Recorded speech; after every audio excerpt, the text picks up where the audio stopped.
Bonjour tout le monde, je vous retrouve aujourd'hui pour une nouvelle vidéo très particulière et qui me tenait vraiment à cœur et je me suis longuement demandé si je devais ou non vous faire une voix off, j'avais juste envie de vous laisser une musique en fond et puis je me suis souvenu de vos nombreux messages qui me disaient que vous trouviez ma voix apaisante, alors je me suis dit qu'aujourd'hui plus que jamais, si je pouvais vous apporter un petit peu de réconfort, je le ferais avec grand plaisir. Donc voilà, je vous laisse avec cette vidéo.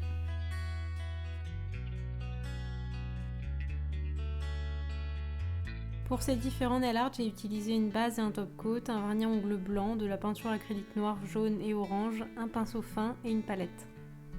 Pour commencer, j'applique ma base pour protéger mes ongles du pigment du vernis. Vous êtes encore très nombreuses à me demander si c'est obligé de mettre de la base et du top coat. Et en fait, c'est la base qu'il ne faut surtout pas négliger, c'est ce qui va faire barrière entre le vernis et votre ongle. J'ai ensuite appliqué un vernis à ongles blanc en 2 couches sur tous mes ongles et comme d'habitude, la première couche en couche fine et la deuxième plus en épaisseur. Je vais ensuite nettoyer mes contours à l'aide d'un pinceau plat imbibé de dissolvant avant de passer au nail art. Pour le premier motif, j'ai pris un pinceau fin et de la peinture acrylique noire et j'ai commencé par réaliser un cercle. Vous pouvez prendre du vernis noir également, ça marche tout aussi bien.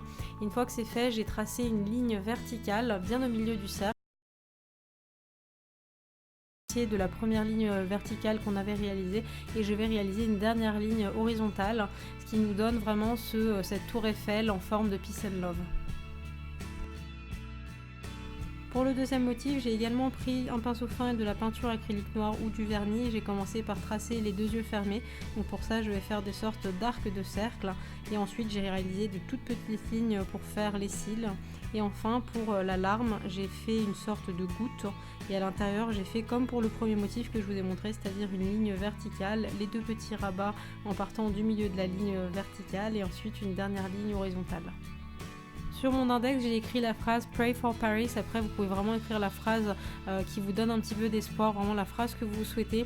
Et je vais les écrire avec la pointe du pinceau sans écraser pour avoir les lettres les plus fines possibles.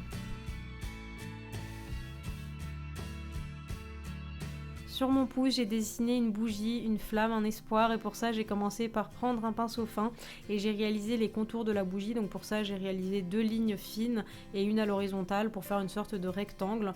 Ensuite j'ai pris de la peinture acrylique jaune et j'ai réalisé les contours de la flamme. Donc pour ça c'est une sorte d'amande que je vais remplir en jaune. Et ensuite à l'intérieur de cette forme je vais faire une petite forme, une petite lueur en orange. Et enfin avec de la peinture acrylique noire, vous pouvez prendre du vernis pour toutes les couleurs que j'ai utilisées pour cette déco.